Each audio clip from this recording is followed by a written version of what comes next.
while others hurled rocks and other objects at law enforcement vehicles. Federal agents responded with pepper balls, rubber bullets, tear gas, and flashbangs.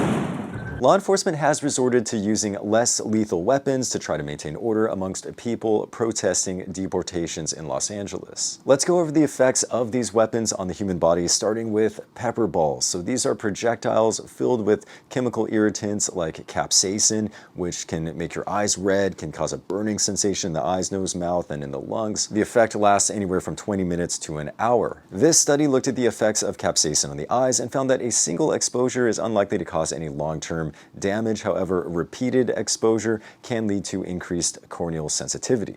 Next, we have rubber bullets. These were invented by the British in the 1970s and were used in Northern Ireland. Initially, these were designed to be fired at the ground, where they would then ricochet, lose some of their velocity, and then strike rioters in the legs, hopefully just causing pain but no actual damage. However, over the years, this technique has sometimes been abandoned, and you end up with law enforcement just firing the rubber bullets directly into crowds, where they can cause serious injury, even death. There are 17 reported deaths in Northern Ireland over the last few decades as a result of rubber bullets. Next, we have tear gas, which uses a chemical irritant such as dibenzoxazepine, which stimulates the lacrimal glands around the eyes, causing uncontrollable tearing. The trouble with this gas is when it gets inhaled, it can cause respiratory symptoms, especially among people with underlying conditions like asthma or COPD. And finally, we have flashbangs, also called stun grenades.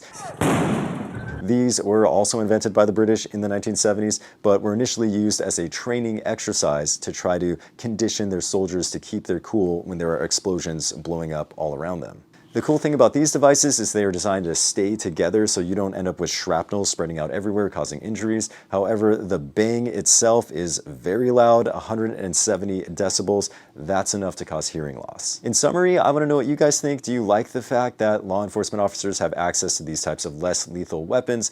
Or do you think that these weapons are oftentimes used inappropriately? Let me know in the comments down below.